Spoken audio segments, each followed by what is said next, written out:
Kaumnya Nabi Lut itu ada yang menyebutkan jumlah mereka 400.000 di 7 kabupaten, 7 kecamatan itu 400.000. Ada yang nyampe 4 juta. Jumlah terbanyak itu disebutkan oleh ahli tafsir 4 juta jumlah mereka. Banyak mereka. Tapi kalau sekarang jangan ditanya. Bagaimana kalian mendatangi laki-laki dengan syahwat dan meninggalkan wanita? Loh Ustaz, kalau mereka meninggalkan wanita secara keseluruhan, seharusnya mereka nggak punya anak kan? Seperti itu jelas itu. Ternyata mereka juga sudah ngawur jangan. Jadi kondisinya benar-benar LGBT tadi. Bal antum qaumun musrifun. Kalian benar-benar kaum yang melampaui batas. Usdah kena. Jadi nilai-nilai budaya, nilai-nilai agama itu sudah nggak ada lagi dalam pandangan mereka. Mereka sudah melampaui batas. Dan ini yang akan terjadi ketika LGBT dilegalkan. Sudah nggak ada lagi batasan, jemaah. Nggak ada lagi standar orang baik, itu nggak ada. Yang ada hak asasi manusia. Semua orang punya hak untuk menjalankan apa yang dia inginkan. Maka jangan heran kalau nanti ada yang minta supaya pernikahan dia dengan anjing dilegalkan. Iya. Karena mereka bukan lagi mencari cinta. Syahwat. Jadi cuma sekedar kelezatan yang mereka lihat. Jadi bersama binatang mereka akan lakukan itu. Semalam anak tunjukkan ke istri anak. Anak melihat sambil enak. Dia ngomong, lihat apa Pak? Coba dilihat. Ada seorang wanita. Di mana ya? Anak lupa. Dia di luar sana. Dia menikah dengan boneka. Ya Allah. Siapa ini? Boneka. Umurnya 37 tahun karena lama menjomblo, kesian ibunya, akhirnya dibikinkan boneka, nikah. Dan dihadiri 250 orang walimahnya. Ini pakai walimah, antum pikir sekedar video? Enggak jemaah, benar-benar ada walimahnya. Walimah, orang-orang datang mengucapkan selamat. Ya Allah, ini sing gak waras yang mana gitu. Apa 250 yang datang? Atau gini? Tapi itu terjadi jemaah. Terjadi dan dipublish. Yang kemudian hal ini lama-kelamaan nanti tadi dengan binatang pun kemungkinan akan terjadi. Kemudian wa ma kana jawaba qaumi illa an qalu akhrijuhum min qaryatikum. Apa respon dari kaumnya ketika Nabi Lut mengajak mereka kepada Allah? Jadi dakwah Nabi Lut kepada mereka awalnya adalah kepada tauhid. Mengajak mereka untuk mentauhidkan Allah Azza wa Jalla. Karena memang mereka melakukan perbuatan itu, ya dikasih peringatan juga. Respon kaumnya mengatakan akhrijuhum, keluarkan Lut, usir Lut. Jadi diusirnya para nabi itu sudah sejak dulu ya. Jadi ketika seorang berdakwah kemudian tidak cocok dengan kaum yang ada di sana, diusir. Akhrijuhum min qaryatikum. Keluarkan dari kampung kalian. Apa sebabnya? Innahum unasun yatatahharun. Mereka manusia-manusia yang sok suci. Yang sok suci kata mereka. Mereka beranggapan perbuatan LGBT ini menjijikan, perbuatan ini perbuatan yang nista, sok suci. Dan itu ada, omongan itu sudah mulai muncul. Mereka beranggapan orang-orang yang mengajak manusia untuk memperbaiki kondisi dianggap sok suci. Terus ya dibungkam. Antum melihat beberapa video para ustadz kalau sudah menceritakan LGBT langsung diblokir. Itu terjadi saja. Kenapa? Innahum unasun yatatahharun, orang-orang sok suci semuanya. Jadi benar-benar usaha untuk melegalkan perbuatan ini mati-matian. Lalu apa kata Allah? Fa'anjaynahu wa ahlahu illa imra'atahu kanat minal ghabirin. Kami selamatkan dia bersama keluarganya kecuali istri. Bayangkan, istrinya Nabi Lut itu nggak beriman, malah dia berkhianat, menceritakan tentang datangnya malaikat-malaikat dalam wujud manusia itu kepada mereka. Kata Allah, fa'amtarna alaihim matar, kami turunkan hujan kepada mereka. Bukan hujan air, tapi hujan batu buat mereka. Fanzur kaifa kana aqibatul mujrimin. Lihat bagaimana akibat orang-orang yang berbuat dosa. Ingat bagaimana Allah menceritakan sebuah keadaan, memberikan informasi, disampaikan kejadiannya seperti ini, hukumannya seperti ini. Jadi ada ending dari cerita tersebut. Kita banyak disuguhin cerita-cerita tanpa ending. Beberapa tahun yang lalu jemaah, ada pernikahan antara laki-laki dengan wanita. Pernikahan sah, kemudian ketahuan ternyata mempelai perempuannya laki-laki juga. Kok iso jemaah? Ini wallahu a'lam, boleh jadi memang keadaan-keadaan yang dibuat oleh mereka untuk menunjukkan bahwasanya mungkin gitu. Mungkin engkau pura-pura jadi wanita, engkau menikah, tinggal dibuat nanti. Soalnya ketika bikin KTP itu nggak ada pemeriksaan. Diperiksa tuh ketika bikin KTP zaman. Dilihat laki perempuan, kan nggak zaman. Nggak ada pemeriksaan itu. Makanya tadi, kok bisa laki sama laki kemudian menikah ya? KTP-nya gimana ceritanya gitu? Kan orang kalau mau menikah, jangan ke mantennya, saksinya aja dimintain KTP. Ini terjadi seperti itu. Allah menceritakan, kadang-kadang cerita seperti itu berhenti. Kita nggak tahu akhir ceritanya bagaimana. Hanya sekedar tes ombak kadang-kadang. Iya, kita hati-hati. Di beberapa kota itu ada parade busana ini dan itu. Ternyata yang mengikuti itu jemaah orang-orang. Tapi dibungkus seperti itu mereka, karena mau nggak mau mereka secara internasional kalau dilihat mereka sudah mendapatkan hak mereka. Tapi di negeri kita alhamdulillah kita benar-benar berterima kasih jemaah dengan adanya ya lembaga-lembaga Islam ya. Ada yang cerita bagaimana dari PBNU pusat gitu, berusaha untuk menjaga jangan sampai ini jadi mereka. Karena ada usaha, alhamdulillah masih banyak orang-orang baik di negeri ini. Maka kita perlu doa dan berusaha, salah satunya kita kajian seperti ini. Di surat Hud, Allah Azza wa Jalla menceritakan cerita malaikat yang datang kepada Nabi Ibrahim. Kemudian malaikat itu memberikan kabar gembira kepada Nabi Ibrahim bahwa dia akan punya anak. Bagaimana istrinya kaget. Kemudian singkat cerita, malaikat ini mengatakan, kita ini sedang diutus menuju ke kaumnya Nabi Lut. Nabi Ibrahim ketika mendapatkan informasi bahwa mereka hendak menghancurkan kaumnya Nabi Lut, mereka mengatakan, di situ ada Lut loh, ada Lut di situ. Oh iya, kita tahu dengan apa yang ada di sana, katanya. Nabi Ibrahim berusaha jangan dihancurin mereka gitu loh. Akhirnya para malaikat mengatakan, ya Ibrahim, a'rid an hada. Ibrahim, udah kau nggak usah bela-belain lagi, nggak usah. Kenapa? Keputusan Allah sudah jelas. Wa innahum atihim adzabun ghairu mardud. Azab akan datang kepada mereka dan mereka nggak bisa nolak sudah. Ingat, ini poin penting dalam cerita. Bahwasanya hukuman buat pelaku itu apa sih? Walamma ja'at rusuluna Lutan si'a bihim wa dhaqa bihim dhar'a. Wa qala hadha yawmun 'asib.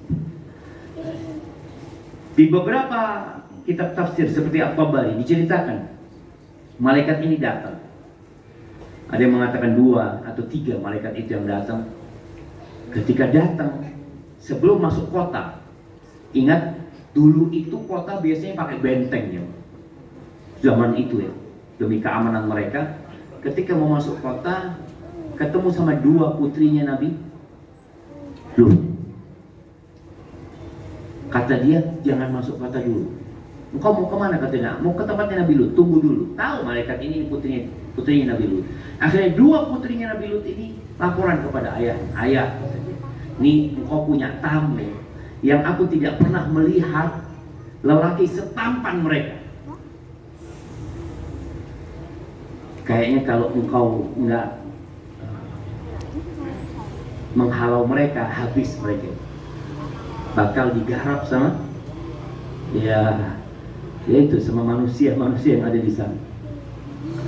Ketika Nabi Lut melihat mereka ini, langsung berubah wajah Nabi Lut. Ya Allah, gimana jalan keluarnya, gimana gitu ya. Hati beliau menjadi sesak. Beliau mikir solusinya apa. Sedangkan Nabi Lut itu sudah punya perjanjian sama kaumnya, nggak boleh terima tamu. Dulu kalau terima tamu itu nginep ya. Yang namanya tamu itu dari luar kota. Jadi dalam agama kita kalau antum membaca hadis memuliakan tamu itu 3 hari ya. 3 hari 3 malam atau 1 malam yang wajib, 2, 3 itu menjadi anjuran. Itu bukan tetangga antum yang bertamu. Jangan sampai tetangga datang, bismillah anak tamu, kalau keluarkan makanannya. Enggak, ini tamu yang dari luar kota, yang biasanya mereka akan butuh menginap dan butuh makan. Dulu nggak banyak warung, mau tidak mau nggak banyak penginapan. Sekarang ada hotel, ada macam-macam. Maka kalau bertamu mau nggak mau harus dikasih makan, dikasih tempat tinggal. Ketika melihat itu Nabi Lut mengatakan, hada yaumun asib, ya Allah ini hari yang berat buat beliau. Karena mau nggak mau beliau harus menyelamatkan tamu-tamunya ini sebagai bentuk penghormatan kepada tamu dari kaumnya. Waja'ahu qaumuhu yuhra'una ilaih min qabl wa min qabl kanu ya'maluna sayyi'at. Masuklah ke rumahnya ya. Sebelum masuk ke rumahnya, Nabi Lut ini ngomong sama tamu-tamunya ini. Ya, dia menyampaikan, ya apa kalian kayaknya mungkin kalau ada tempat lain ke tempat lain lah ya. Tapi tetap tamunya itu mau ke rumahnya Nabi Lut alaihissalam. Dia udah nggak punya alasan. Alhamdulillah masuk ke rumah nggak ketahuan kaumnya. Tapi ketahuan sama siapa? Istrinya. Maka jangan salah pilih istri. Nah, ketika mereka dalam rumah, tahu-tahu istrinya keluar rumah memberikan kabar kepada kaumnya. Apa yang terjadi jemaah? Allah mengatakan, waja'ahu qaumuhu yuhra'una ilaih. Datang kaumnya berdesak-desakan, tergesa-gesa mereka datang, terburu-buru mau rebutan tamunya Nabi Lut. Di mana akalnya mereka? Mereka datang mau rebutan tamu jemaah. Kalau makanan rebutan ya fadol lah gitu jemaah. Ini laki-laki 3 mau jadi rebutan mereka. Akalnya memang benar-benar sudah nggak ada. Kemudian apa kata Nabi Lut kepada mereka? Ya qaumi haula'i banati. Wahai kaumku, itu perempuan-perempuan.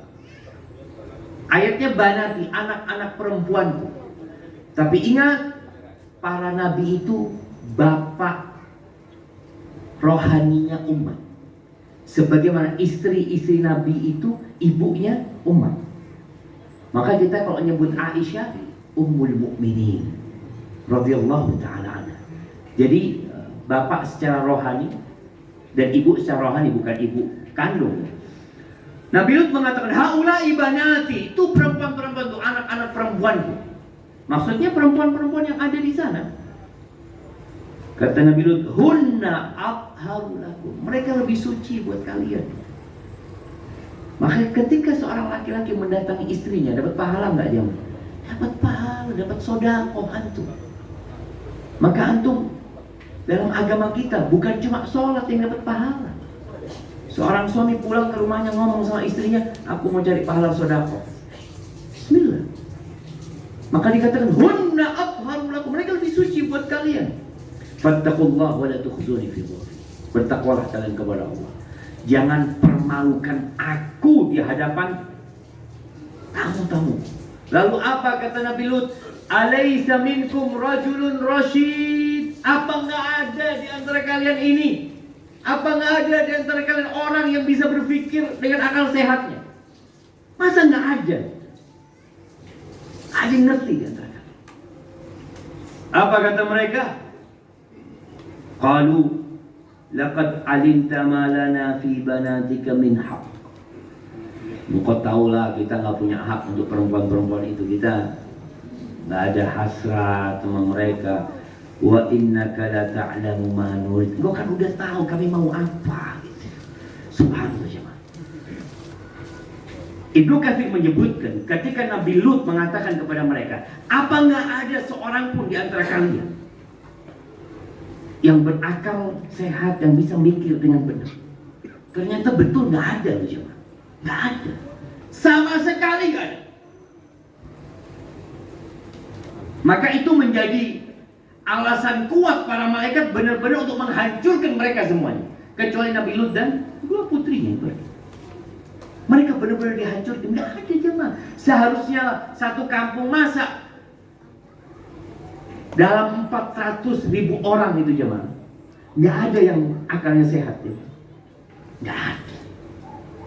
Bagaimana laki-laki itu datang, walau perempuan-perempuan mereka juga seperti itu. Kemudian qala law anna li bikum quwwah aw awi ila ruknin syadid. Kata Nabi Lut, andai kata aku punya kekuatan, punya kekuasaan yang bisa menghalau kalian, atau aku bersandar kepada kekuatan yang nyata, yang dahsyat, adanya kepada sebuah kabilah. Tapi ingat Nabi Lut nggak punya. Maka setelah itu Allah tidak pernah mengutus nabinya kecuali punya kekuatan di kaumnya. Ketika mereka ribut di luar rumah, teriak-teriak jamaah ya, dan Nabi Lut sudah bingung menghadapi mereka, baru tamu-tamunya mengatakan, ya Lut, inna rusulu rabbi. Wahai Lut, kami utusan dari Tuhan. Baru tenang Nabi Lut. Ternyata malaikat yang datang. Ini menunjukkan bahwa Nabi Lut benar-benar nggak tahu mereka itu malaikat. Nabi Lut nggak ada pikirannya, oh mungkin anak lagi diuji sama Allah. Nggak ada. Beliau benar melihat ini ujian dari Allah Azza wa Jalla dengan datangnya mereka, orang tamu-tamu yang tampan-tampan ini, dan tidak ada pikiran beliau ini malaikat-malaikat Allah, sampai mereka mengatakan, kita adalah malaikat-malaikat utusan Tuhanmu. La yasilu ilaih. Kayaknya udah ada. Mereka tidak akan bisa sampai kepadamu. Nggak akan bisa sampai kepadamu. Fa'asri bi ahlika bi qit'in minal lail. Sudah, kalian pergi, tinggalkan kampung ini di malam hari. Wala yaltafit minkum ahad. Nggak ada yang noleh. Ketika meninggalkan negeri, jangan ada yang noleh. Kejadian Nabi Lut menghadapi kaumnya itu dari sejak matahari terbenam sampai hampir subuh. Artinya ribut sama mereka itu ya. Mereka terus memaksa. Makanya para malaikat kemudian mengatakan, innahu musibuha ma asabahum, inna maw'idahumus subhu alaysus subhu. Waktu penghancuran mereka subuh. Bukankah subuh sudah dekat Nabi Lut? Udah dekat Nabi Lut. Iya betul. Subuh sudah dekat. Nabi Lut di sepertiga malam akhir kira-kira meninggalkan negerinya, dan negeri itu diangkat sama Jibril alaihissalam.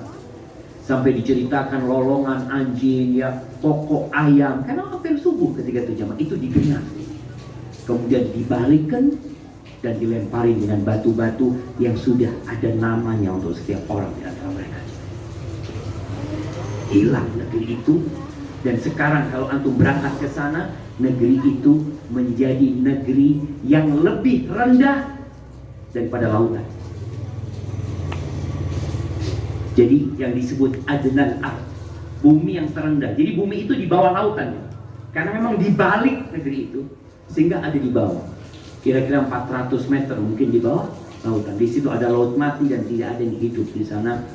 Itu cerita singkat tentang Nabi Lut alaihissalam. Kita dengarkan azan dulu. Nah, fokus. Dosa. Nabi alaihissalam melarang seorang laki-laki melihat kepada aurat laki-laki. Hal ini sepertinya perlu sekarang diviralkan. Karena masih banyak di kampung-kampung, Anda nggak tahu di kota, tapi di kampung dulu di pesantren. Di beberapa pesantren itu mandinya itu satu bak, mudo kabeh. Laki semua loh jemaah. Laki, betul, itu dianggap sesuatu yang makan sama-sama laki gitu, seperti itu. Mandi di kali, mandi di sumber ya. Mungkin di sini sudah nggak ada sumber ya. Itu seperti itu. Nah, berkaitan dengan yang tadi, mijat. Kalau memang ada penyakit yang harus diobati dan memang harus dengan dipijat tempat yang vital itu ya, maka itu menjadi darurat. Tapi kalau masih ada cara lain, ya minta istrinya yang memijat, bukan ikhwan yang disuruh mijat. Mal-mal, anak tolong pijetin dulu, ya apa? Ini hati-hati kalau ada yang seperti itu, sampaikan. Kalau dia seorang laki-laki yang sudah beristri, disampaikan kok minta istrinya mijat seperti itu. Jangan ikhwan disuruh mijat. Dan kita perlu berhati-hati jemaah dengan masalah ini. Kemudian bagaimana dilarang tidur ya dalam satu selimut, tidak pakai baju, dua orang laki-laki, yang itu akan bersentuhan mereka, yang kemudian boleh jadi akan ada hasrat di antara mereka. Karena ingat, setan tidak pernah tidur siang. Dia akan selalu berusaha untuk menggodai manusia. Pandangan mata, kita itu nggak boleh melihat perempuan ya seperti laki-laki pun kita nggak boleh melihat dengan syahwat. Artinya secara umum kita tidak diperintahkan untuk menundukkan pandangan. Kalau melihat orang laki, ya enggak lah seperti zaman. Tapi kalau antum memandang dengan syahwat, itu berbahaya. Ada seorang istri yang curhat, anak punya suami normal Ustaz, normal. Tapi dia itu masya Allah badannya bagus, suka fitness. Setelah beberapa waktu, jadi nggak normal.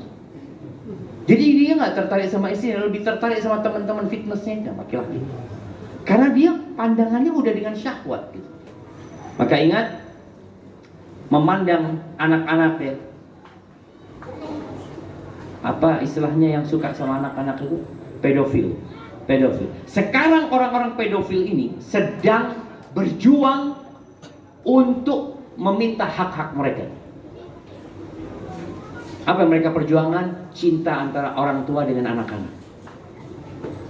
Ya sama dengan LGBT tadi. Sekarang kan pedofil ini dianggap tidak normal masih zaman. Tapi mereka akan minta hak. Loh kenapa anak ini nggak suka sama perempuan besar? Anak nggak suka sama yang besar, anak suka sama yang kecil. Itu mereka akan berjuang juga. Na'udzubillah. Jadi semakin menyimpang. Nggak ada lagi nilai-nilai yang menjadi standar kebaikan pada waktu itu.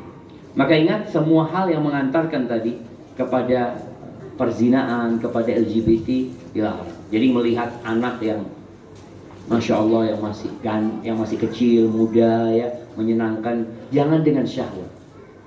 Jangan dengan syahwat. Mungkin sebagian mendengar, oh di pesantren Ustaz, di pesantren itu ada.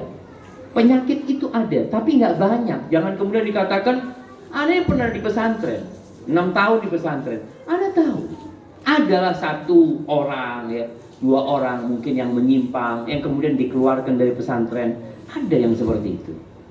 Maka tolong kita berusaha untuk terus berdakwah jamaah, menyebarkan kebaikan. Ayat-ayat tadi yang Ana sampaikan sengaja Ana sampaikan ayat-ayatnya supaya antum baca, antum sekarang bisa ambil dari aplikasi Al-Quran, lalu antum sebarkan ke kawan-kawan antum. Ini loh cerita tentang Nabi Lut. Nggak usah sebut LGBT.